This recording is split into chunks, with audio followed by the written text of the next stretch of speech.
अच्छा बेटी, मैं जा रहा हूँ। बाबा किधर जा रहे हैं? तुम्हारे चचा के दफ्तर जा रहा हूँ और हो सकता है आने में मुझे टाइम भी लग जाए।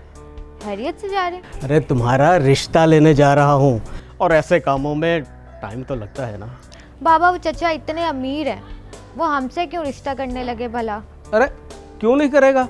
अरे छोटा भाई है वो मेरा, और आज वो जो कुछ भी है सिर्फ मेरी वजह से है। उनका बेटा डॉक्टर है बाबा। डॉक्टर हुआ तो क्या हुआ? अरे मेरी बेटी भी तो लाखों में एक है।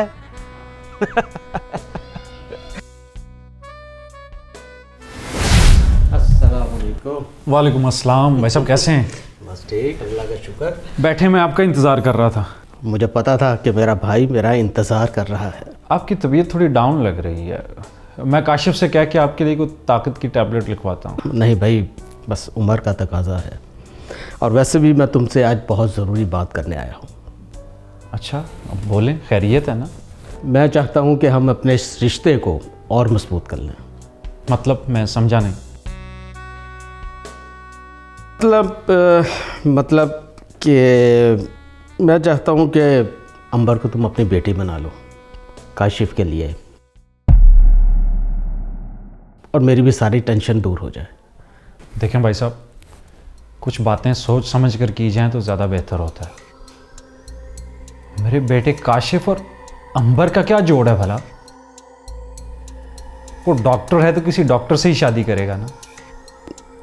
मुझे माफ़ करना यार, मैंने तो वैसे ही कहा था। हमारा भाइयों का रिश्ता है, बस वही काफ़ी है। हाँ, तुम ठीक कर रहे हो। मुझे ज़रा मीटिंग में जाना है, आप चाय पी कर जाइएगा।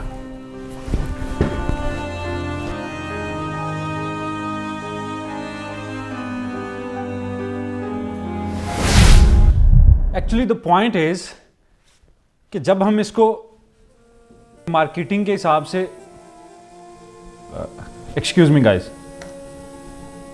जी भाई साहब, अब क्या मसला है? कुछ नहीं। जब कुछ नहीं है तो काम करते हुए किसी को डिस्टर्ब करना जरूरी है?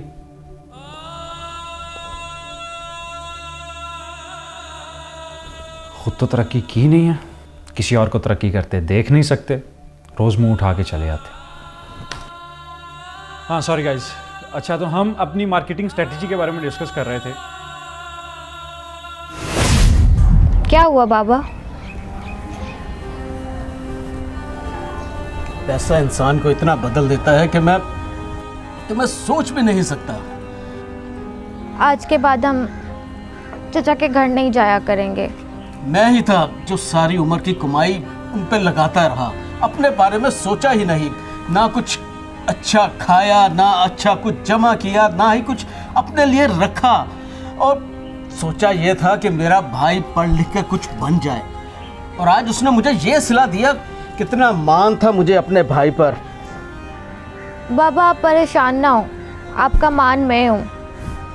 मुझे आज के बाद शादी ही नहीं करनी। मुझे बस आपके साथ रहना है और आपकी खिदमत करनी है। नहीं बेटा, ऐसे नहीं होता। मैं जल्द से जल्द अपने मुताबिक कोई रिश्ता देखकर तुम्हारे हाथ पीले कर दूंगा।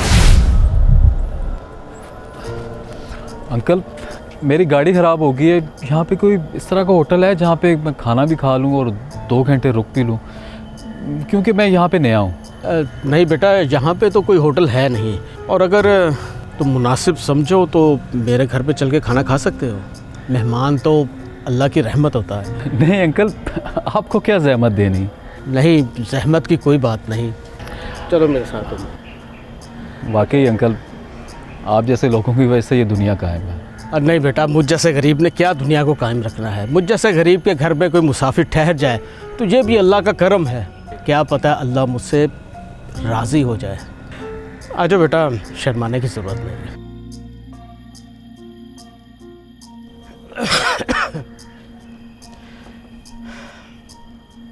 पानी लेके आऊं? नहीं बेटा, अहमद आ जाओ बेटा। अल्लाह की रहमत आई है, मेहमान के लिए खाने का इंतज़ाम करो।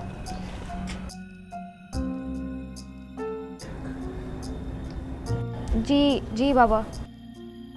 आज के दौर में इतनी हया वाली लड़की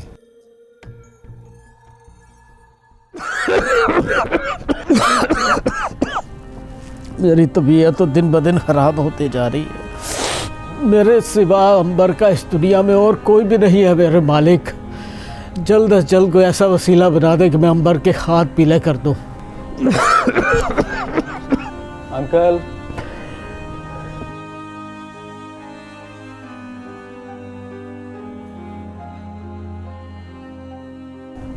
अहमद बेटा, लगता है आज फिर तुम्हारी गाड़ी ख़राब हो गई।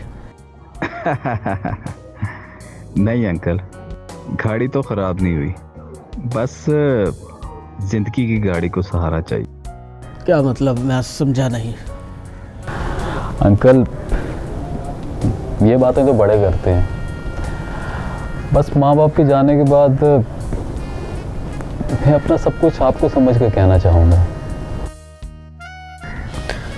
साफ साफ कहो बेटा, क्या कहना चाहते हो? अंकल, मैं आपकी बेटी से शादी करना चाहता हूँ।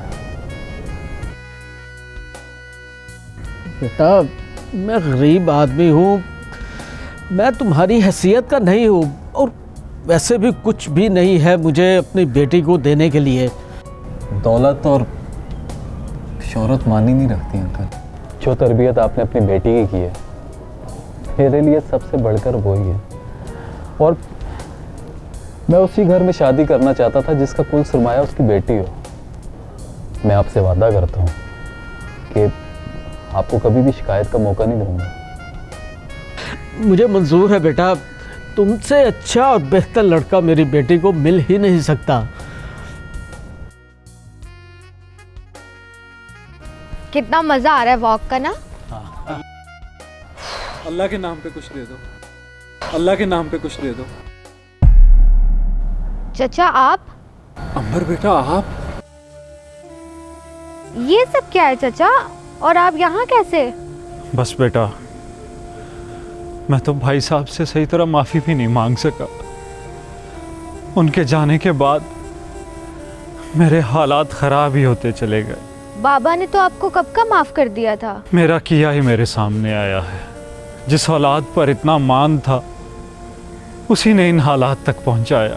काशिफ से गलत इंजेक्शन लगने की वजह से एक बंदे की मौत हो गई। केस चला उस पर, पैसा पानी की तरह बहाया हमने। सब कुछ लुट गया, सब चला गया, लेकिन केस ख़त्म ना हो सका। उल्टा काशिफ जेल चला गया और मैं सड़क पर आ गया। आपकी बेटी आ गई है ना, आपको परेशान होने की ज़रूरत नहीं है। आप मेरे साथ रहेंगे, आप चले मेरे साथ, आ जाए मेरे साथ। हकारत में बोले जुमले आपको आसमान से ज़मीन पर गिरा देते हैं, और किसी के साथ किया गया अच्छा सलूक ज़मीन से उठाकर आसमान तक ले जाता है। इसलिए कोशिश करें अपने लफ्ज़ों और किरदार को शीशे की तरह शफाफ रखें। नमाज टूटने की कज़ा हो सकती है, पर किसी का दिल टूटने की कज़ा नहीं।